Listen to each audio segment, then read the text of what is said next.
realer than real, that be realer than y'all. Hey, real like mistakes. Yeah, got so many aces up my sleeve, no more all forced to.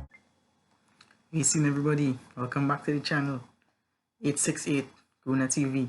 So today we're doing a match review, Crystal Palace versus Arsenal, and we won a game. Game to boot. Very surprising, but it was a very exciting game to be honest. And Arsenal came away with the victory. So today we just breaking down the game a little bit. So we won 3-1, but it was a typical Arsenal game. As I could try and explain to you guys, we controlled the game in the first half, and we basically dominated the game. We got our goal, which was a very well worked goal on the left, between Saka and Tierney. Brilliant play, but nice back heel from Bukayo Saka.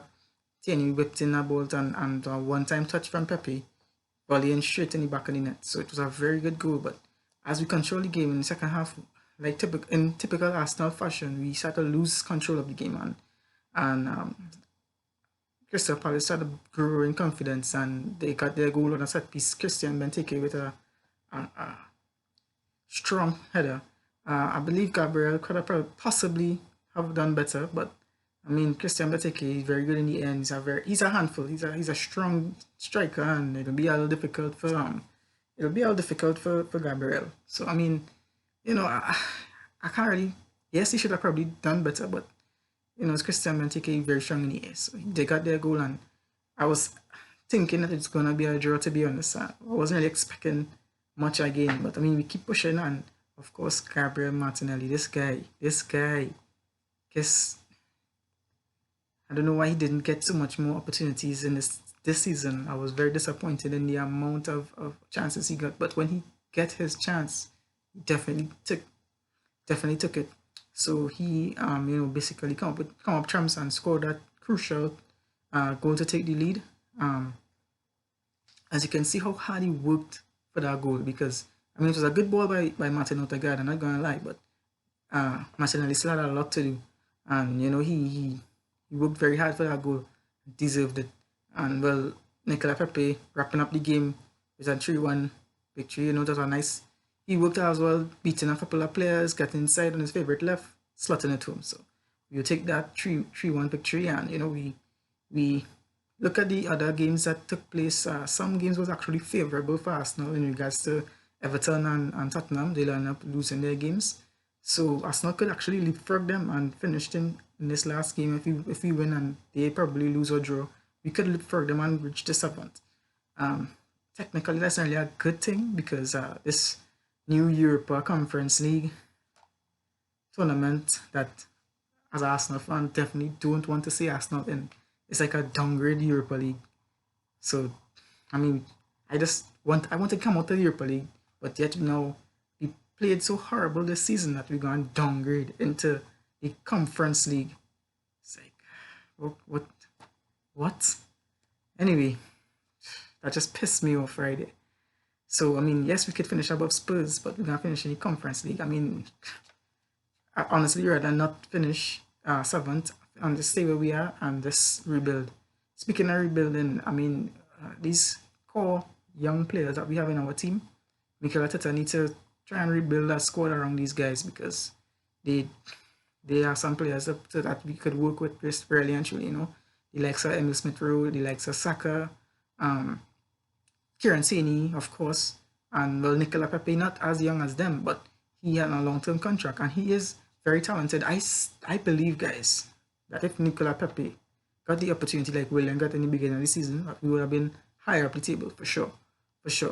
And because William was out of form, and the manager stuck with him, and keep on playing him for whatever reason I don't know, and leaving Nicola Pepe on the bench or bringing him on in the last 10-15 minutes and see what he could do makes no sense to me. He should have given Nicola Pepe a run in his squad and show off his talents, because he's a very talented player, and he would have we possibly could have finished higher up the table. And I also believe the home games, we lost too many home games this season, and some that come into mind is Everton at home.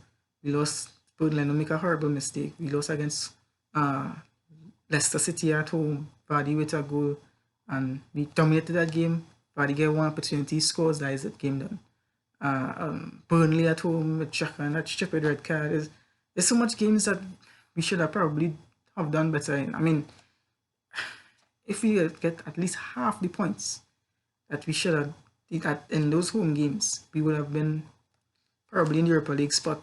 I mean, it's nothing to talk about really and truly in Europa League, but it's better than the Conference League.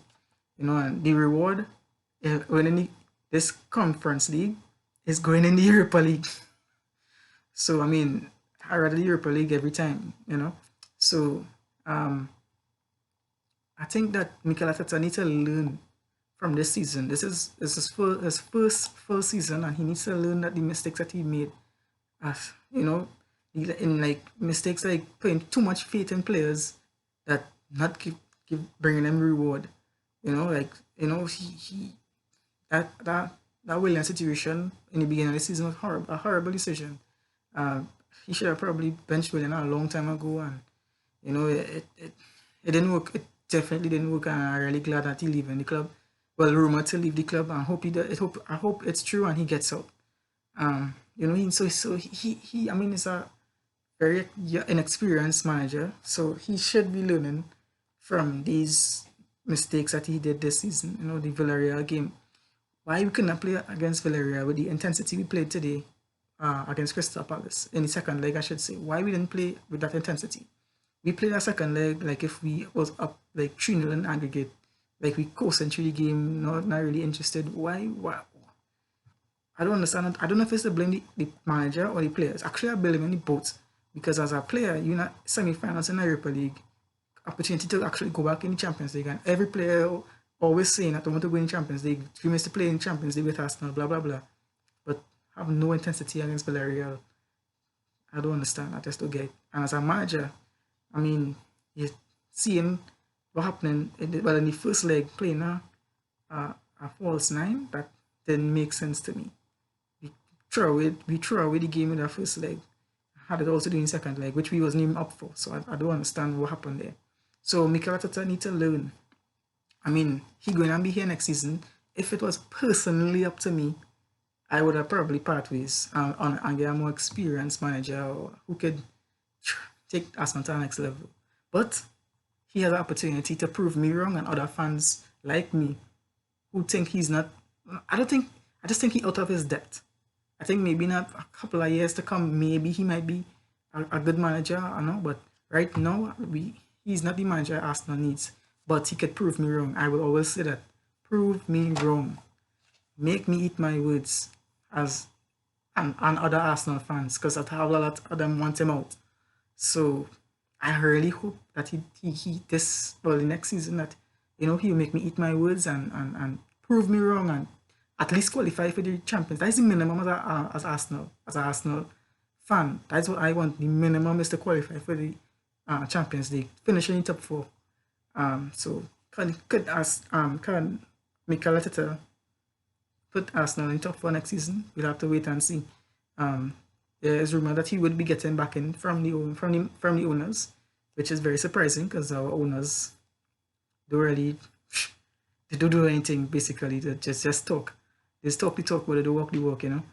They're a bunch of. Anyway, let me get into that. That's a whole another video with our owners. So snakes basically. So the rumors are that getting back in from the board and from the owners, and I really hope it is true and he could reinvest in the squad, let some players go and bring in some and rebuild, because we need Arsenal at the top level. We're not supposed to be playing in no Conference League. So guys, it's a short match review today. Arsenal won this game. We are all hands on deck to be on the Europa Conference League. Obviously, I don't want to be there. I'd rather not be in Europe and just focus on the Premier League and all the local competitions, the FA Cup, Carabao Cup, whatever the case may be. So, guys, short one again. Don't forget to like, comment, and subscribe, and follow your boy on IG, Zuberi_Ghana for life. And I will see you on the next one.